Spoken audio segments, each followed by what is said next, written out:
नमस्ते, आप सभी का स्वागत है मेरे चैनल में चिराग एस्ट्रोलॉजी। और हम बात कर रहे हैं 2025 जनवरी कैसा रहेगा। जनवरी मंथ की हम बात करेंगे और 2025 का पूरा डिटेल वीडियो भी मैं आपको दे रहा हूँ ग्रहों के हिसाब से और नंबर्स के हिसाब से। जल्दी ही वो मिल जाएगा आपको। और वृश्चिक लग्न और राशि के लिए Scorpio moon sign and ascendant के लिए हम बात कर रहे हैं। तो देखिए, आपके लिए पूरे मंथ का जो चार्ट बन रहा है जनवरी में वो बहुत इंपॉर्टेंट है। आपकी कुंडली का मालिक मंगल जो है वो आपकी कर्क नीच राशि में ट्रांजिट कर रहा है। जो नीच राशि है वो भाग्य भुवन में है। तो मंगल अभी आपको सही फल नहीं दे रहा है, लेकिन मंगल की दृष्टि आपको अच्छा फल दे रही है आपके थर्ड हाउस को लेके। तो कुछ वृश्चिक वालों ने सही ऐसा लगा होगा कि हमारा लग्नेश भले नीचे राशि में लेकिन हमारे तो काम बन रहे हैं। तो दैट इज बिकॉज ऑफ मंगल की उच्च दृष्टि और वक्र दृष्टि। तो मंगल आपके थर्ड हाउस पे वक्र और उच्च दृष्टि कर रहा है, जहां गुरु की भी नीच और वक्र दृष्टि है। लेकिन वो साहस पराक्रम का प्लैनेट है मंगल, वो आपको सपोर्ट कर रहे हैं। आप सही दिशा में सही साहस कर पाएंगे। तो आपके लिए बहुत अच्छा समय है। आपके जीवन में 20 तारीख तक मंगल की यहाँ दृष्टि रहेगी, डायरेक्ट दृष्टि है। उसके बाद मंगल ट्रांजिट करके वापस आ रहा है और वो आ रहा है आपके अष्टम भाव में। तो मंगल वहाँ जब आएगा तो आपको भाग्य का जो सपोर्ट नहीं मिल रहा था वो भी मिलना शुरू हो जाएगा। ये समय आपके लिए जीवन में हर तरह से उन्नति करने का है, प्रगति करने का है। और यहाँ मंगल की उच्च दृष्टि और वक्र दृष्टि थर्ड हाउस में बनी रहेगी, बिकॉज मंगल की एक 8वीं दृष्टि भी है, 7वीं दृष्टि भी है। यहाँ मंगल आपको सपोर्ट करेगा। मंगल की एक केतु पर दृष्टि है, जब वो ट्रांजिट 20 तारीख को कर जाएंगे तो वो दृष्टि आपके लक्ष्मी भुवन को भी हेल्प कर रही है। सूर्य मीनवाइल आपकी कुंडली का कर्मस्थान का मालिक होकर आपके 15 दिन तक सजिटेरियस में, फिर आपके मकर में जा रहा है। तो ये स्थिति जो बन रही है वो आपके सेकेंड एंड थर्ड हाउस की है। तो ये स्थिति आपको और प्रोग्रेस कराएगी। जो लोग सरकारी नौकरी से जुड़े हुए हैं उनको प्रमोशन मिल सकता है, इंक्रीमेंट मिल सकता है। जो लोग सरकारी नौकरी पाना चाहते हैं तो वो ये समय में अप्लाई करें, उनके लिए अच्छा समय है जनवरी। अगर जो लोगों ने ऑलरेडी कुछ एग्ज़ाम्स दिए हैं, उनके फाइनल इंटरव्यूज़ बाकी है, तो ये समय में अगर इंटरव्यूज़ हैं तो वो बेस्ट रहेंगे। ऑलरेडी जिनके इंटरव्यूज़ हो चुके हैं और जिनको चाहिए कि भाई अब रिजल्ट आ जाए, ऑफर लेटर आ जाए, तो दिस इज़ द टाइम आपको गवर्नमेंट से लाभ हो सकता है। तो ऐसा जॉब वालों के लिए है। जो लोग प्राइवेट कंपनीज में जॉब कर रहे हैं उनके लिए भी अच्छा समय। हायर अथॉरिटीज़ उनको रिकग्नाइज करेगी, उनको एक और ऑफर या कहें कि हायर पोजीशन या फिर इंक्रीमेंट प्रमोशन दे सकती है। और जो लोग बिजनेस कर रहे हैं उनके लिए बिजनेस में बहुत अच्छा सपोर्ट मिलेगा गवर्नमेंट का भी। तो सरकारी प्रोजेक्ट कर रहे हैं, सरकार के साथ कोई आपका डीलिंग हो रहा है बिजनेस में, तो this is the best time. और प्राइवेट कंपनीज के साथ आपका है तब भी आपको प्रोग्रेस है, तो बिजनेस वालों के लिए भी अच्छा है। और ध्यान सिर्फ ये रखना है कि यहाँ 20 जनवरी तक ऑब्जर्व करना है, ज़्यादा उसमें बड़ा वो नहीं करना है। बट आफ्टर 20 जनवरी वो ज़्यादा बेटर हो जाएगा, क्योंकि कर्क में से मंगल नीच राशि से निकल जाएगा। उसकी दृष्टि सप्तम दृष्टि से अष्टम दृष्टि हो जाएगी, तो वो आपके लिए अच्छा है। तो मंगल आपके लिए कहीं भी नेगेटिव नहीं है, आपके लिए बहुत अच्छा है और जीवन में सुख समृद्धि लाएगा। भाग्य का सपोर्ट जो नहीं मिल रहा था वो 20 तारीख के बाद मिलेगा।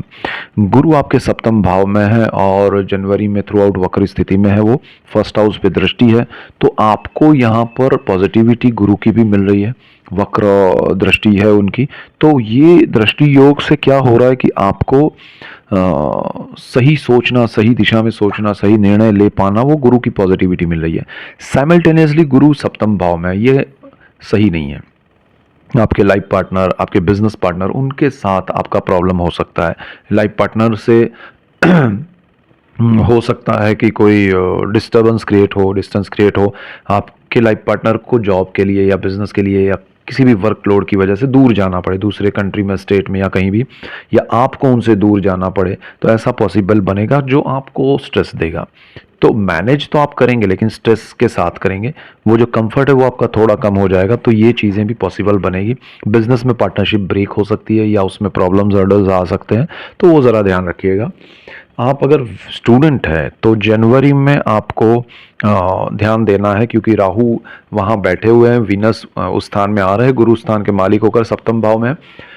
आपके विद्या के स्थान को एक इफ़ेक्ट मिलने वाला है क्योंकि शुक्र वहाँ आएगा राहु के साथ जुड़ने 28 तारीख को जनवरी में। तो उसका ट्रांज़िट जो उस दिशा में हो रहा है उसका अगर मिड ऑफ जनवरी से इफ़ेक्ट मिलना शुरू हो जाएगा तो आपके पढ़ाई को आपका रिलेशनशिप की वजह से प्रॉब्लम आएगा। यानी कि आप जो पढ़ाई कर रहे हैं, आपका रिलेशनशिप उसमें बीच में आ सकता है या अफेयर की वजह से आपकी पढ़ाई में प्रॉब्लम्स आ सकते हैं। आपको ध्यान ये देना है कि आपकी पढ़ाई पे आपको फोकस रखना है। आपको कुछ ऐसा नहीं करना है जहाँ पर आपकी पढ़ाई में डिस्टर्बेंस आए। आपको कुछ ऐसा नहीं करना है जहाँ आपकी पढ़ाई को ऐसा हो कि आपका पूरा साल ख़राब हो या उसमें कुछ प्रॉब्लम्स आएँ या आपके रिजल्ट्स कम आए जो आगे चल के आपको प्रॉब्लम करे।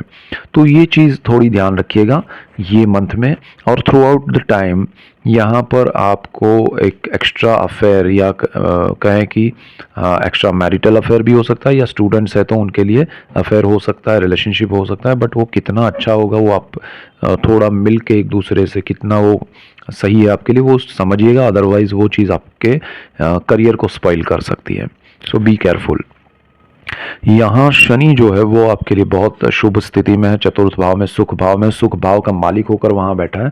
This is the best time. Shani ने आपका पूरा कुंडली के केंद्र भाव में बैठकर बहुत बड़ा योगदान दिया है, वो देता रहेगा मार्च 29 तक।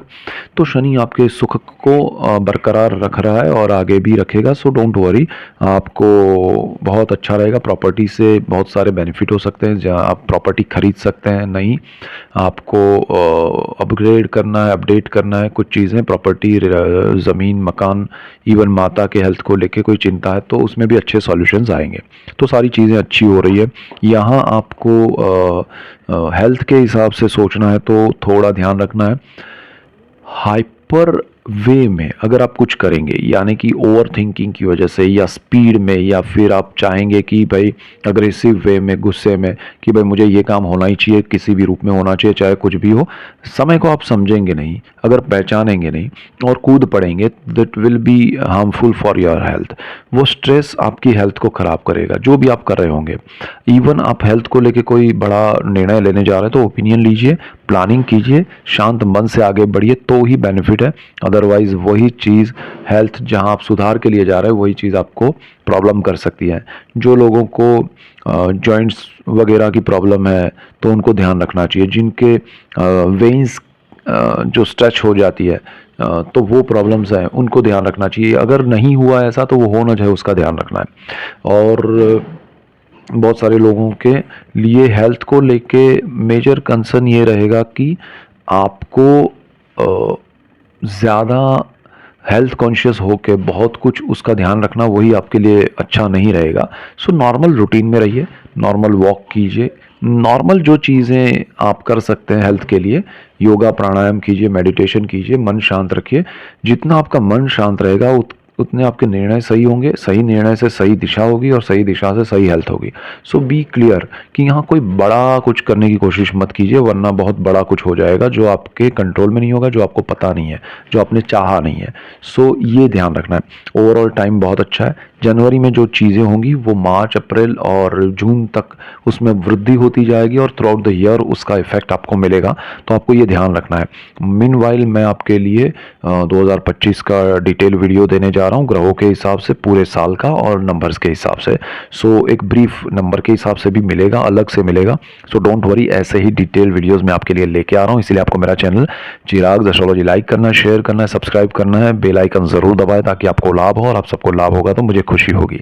सो that's it for today. Keep watching Chirag astrology. Thank you for watching. God bless you and goodbye. Thank you.